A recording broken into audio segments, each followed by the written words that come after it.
Check out this awesome capture, man. And you know what? I'm going to start out this whole video today by saying stop running down the All Sky Cam network. This is a legitimate way to look at the sky. We're not saying that it's conclusive proof, but it's showing us a lot of interesting stuff. Now you tell me what this white dot is in this picture, because it's not a lens flare and it's not a piece of dirt. Check this out.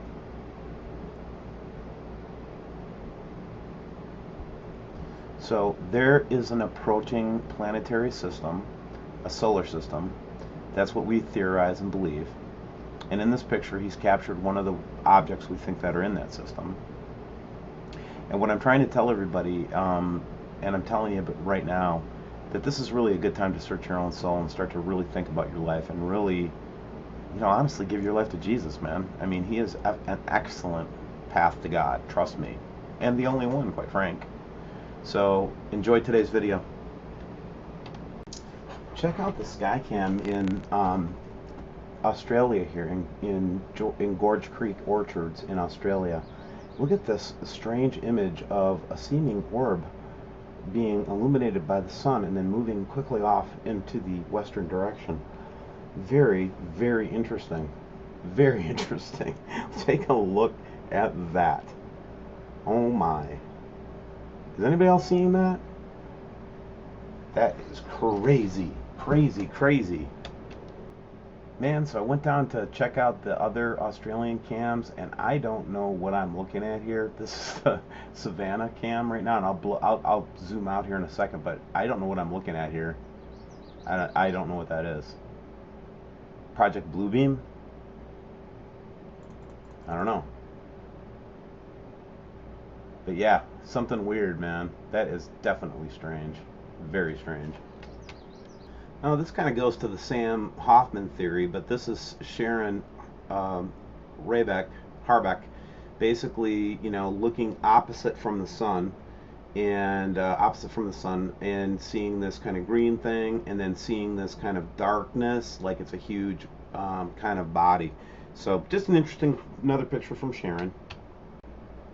Check this out, man. This is the geostationary satellite image, and what you have is this humongous shadow.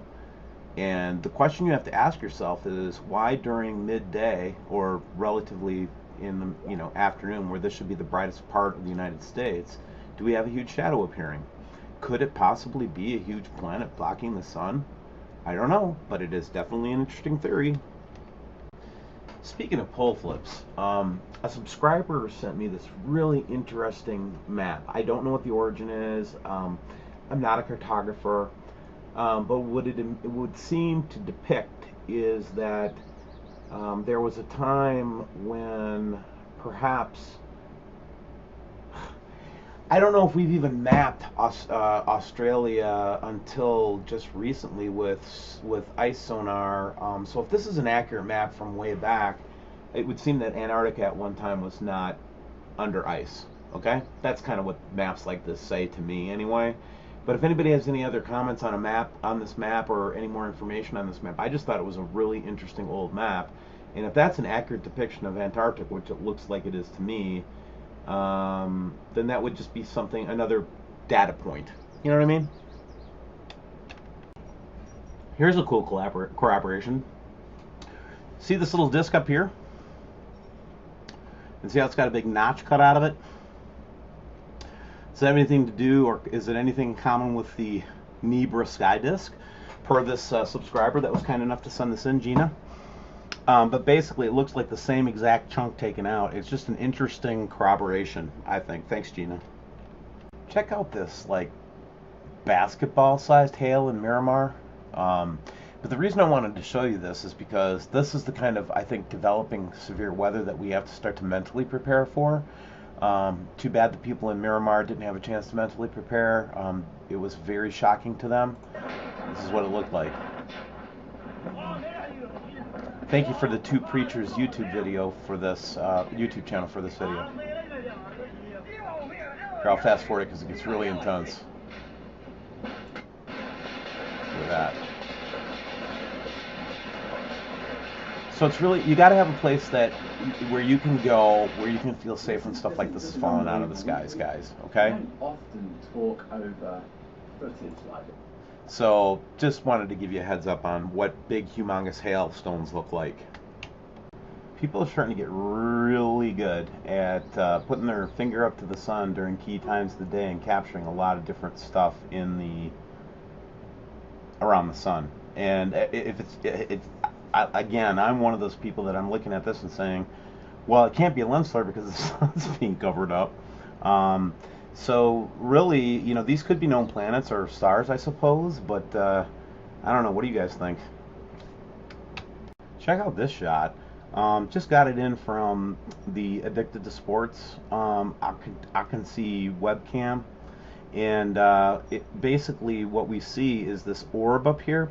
Now the deception. This is the subscriber saying the deception is real. I can't believe they're cloaking panics like this, and I think she's referring to a lot of this, noise going on up in here and stuff like that. But here we've got like what is actually I think a reflection or refraction. But check out the orb up here. This orb has a reflection in the water. Pretty interesting. This one was sent to me just now, and what the subscriber said that they took this in the western sky as the sun was setting, and they actually captured this orb. The subscriber claims that the orb was there and visible, and it was not a lens flare.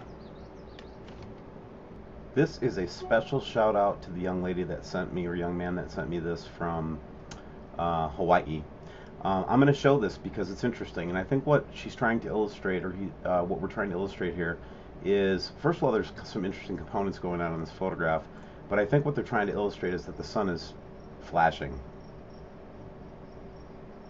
and something just darted across the sky. I don't know if you guys saw that, but yes, I'll show this video because it's interesting as heck. If it's not just somebody playing with the camera, and I don't believe it is. If that's a pulsating sun, that's a disturbing image, very disturbing. We've been seeing this from Hawaii from other photographers. This is kind of real-time Australia, and again, this is just kind of confirming that orb that we keep seeing in the Perth and other areas. But anyway, just wanted to show you this. It's just a kind of an interesting real-time photograph here on, well, it's May 27th, 7:21 a.m. there in Australia. This email was sent to me in response to the sun tilting videos and observations that Wayne and I have been doing lately, and everybody's been really participating in and having a lot of great discussion on. But here it is, I'll just read it. I have posted a comment about my observations that I took of the same sunspot when it came around the first time back in early April. I have a small telescope with an infrared filter on it so I can look at the sun. What I noticed and photographed, badly as my cell held up to the scope, was that the sunspot was in one location and then to the sun in the North Pole location. And the next day, AM showed the sunspot back at the 9 o'clock position again. So this is just more corroborating evidence that we're seeing this phenomenon. And here's an amateur astronomer looking at the sun, seeing a similar thing to what we were seeing with, with Wayne's observation. Very interesting. Here's one we missed from the 21st. Check this out. So we were noticing that there was actually a sun that was setting in the morning on webcams to Mexico. So check it out at 5:41, and then 5:45 it seems to be lowering. 5:46 it's lowering. 5:48 it's disappearing behind the cloud. Disappearing behind the cloud. 5:51, 5:52, 5:55, 5:57. Then it comes down some more at 6:01, and then it goes down 6:03, and then it hangs at the top of the volcano, and then it disappears.